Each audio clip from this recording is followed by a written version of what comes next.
Straight of Hormuz पर Donald Trump ने बड़ा बयान दे डाला है। ईरान को स्ट्रेट ऑफ हॉर्मूज को खोलना ही पड़ेगा। स्ट्रेट ऑफ हॉर्मूज अंतर्राष्ट्रीय पानी, ये अंतर्राष्ट्रीय पानी है और इसीलिए यहां पर ईरान की शर्तें नहीं चलेंगी। ईरान के खिलाफ बैकअप की जरूरत नहीं है, ये भी डोनाल्ड ट्रंप ने कहा है। We're not going to let that. It's international water.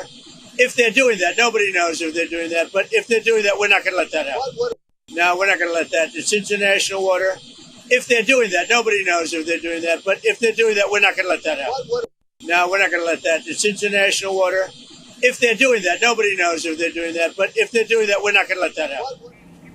तो देखिए, ये बड़ी जानकारी मिल रही है। अब डोनाल्ड ट्रंप ने अपना स्टेटमेंट चेंज कर दिया है, धीरज कौल, क्योंकि डोनाल्ड ट्रंप का जो स्टेटमेंट है वो चेंज होता है। अब हमारे साथ क्योंकि अमेरिका से जुड़े हुए हैं, ऐसे में अगर अमेरिका के पर्सपेक्टिव से देखें तो क्या ये ईरान को सिर्फ कंटेंटमेंट उनको देने की कोशिश है या अमेरिका पूरा रिजीम चेंज करना चाहता है? और बार बार जब डोनाल्ड ट्रंप ये कह रहे हैं कभी कुछ और कभी कुछ और, इसके मायने क्या है? ट्रंप चाहते क्या है? नमस्कार, thank you for having me on the show. मैंने आपके सब पैनलिस्ट की बात सुनी। देखिए, डोनाल्ड ट्रंप, पहली बात तो बार बार हम यही बात कहते हैं कि सीजन पॉलिटिशियन नहीं है, he speaks before he thinks, लेकिन I think it's a strategy of creating confusion, और वो कहीं ना कहीं दुश्मन को समझने नहीं देती हो क्या रहा है दुनिया में। फाइनेंशियल मार्केट से जुड़ा हूँ, मैं एक नंबर आपको कोट करना चाहूंगा। ईरान के जो एसेट सीज्ड हैं $120 बिलियन, अगर आप रशिया के देखें तकरीबन $300 बिलियन हैं। पर सही बोला गया कि रशिया को इस टाइम फाइनेंशियल क्राइसिस है ही नहीं, लेकिन ईरान के अंदर बहुत डेथ एंड डिस्ट्रक्शन हुआ है, इंफ्रास्ट्रक्चर पे डैमेज। तकरीबन अभी जो लेटेस्ट एज ऑफ येस्टरडे हमारे जो डाटा मिल रहे हैं, $155 बिलियन का डैमेज है। और अगर आप उनके लॉस ऑफ लाइफ और इंफ्रा की बात करें तो आपके पास समय कम है तो मैं बता नहीं पाऊंगा, पर overall it's a very very scary and big numbers. मैं आपका ध्यान एक तरफ देना चाहूंगा, लेबनान। हमारा जो इजराइल और लेबनान की टॉक्स है वो यहाँ पे वॉशिंगटन डीसी में स्केड्यूल्ड है 14 अप्रैल को, और उसके अंदर दोनों कंट्रीज के एम्बेसडर आके बात कर रहे हैं। उसके जो मेन इश्यूज होंगे, वो पहला सबसे इंपॉर्टेंट इशू है हिजबुल्लाह का डिसआर्ममेंट, और जहां तक मुझे समझ आ रहा है और हम देख रहे हैं, वो लेबनान के कंट्रोल के बाहर की चीज है।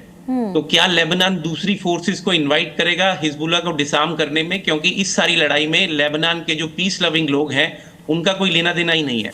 और अगर आप उनका सोशल मीडिया देखें तो लेबनान में बहुत आवाजें उठ रही हैं कि क्या आप can you get rid of this virus Hezbollah, we are a peace loving country, we were France of Middle East long ago and we want to go for prosperity. कहीं ना कहीं आप यही वॉइस देख रहे थे ईरानियन यूथ की, जो 45,000 लोग मार दिए गए। Anyway, coming back to the question you are asking, yes, Trump is unpredictable but it's a strategy. Overall long run में आप देखेंगे उन्होंने सिंपल, आपने खुद ही देखा होगा 4 दिन पहले वो बोल रहे थे 50-50% कर देते हैं toll, but that was a conceiving strategy. He really wants this strait to be open for everybody. और आपने तो सुना, ओमान ने भी बोला ये नेचुरल स्ट्रेट है, इससे पैसा नहीं कमाना चाहिए। और डेवलपिंग कंट्रीज लाइक इंडिया और इवन साउथ ईस्ट एशिया को बहुत फर्क पड़ेगा अगर इस पे टोल लगेगा। लेकिन ईरान का जो डैमेज है, मुझे जो दिख रहा है पर्सनली, मुझे लगता है वो फंड्स रिलीज करेंगे, क्योंकि वहां बहुत बड़ी मात्रा में इंफ्रा का डैमेज हुआ है।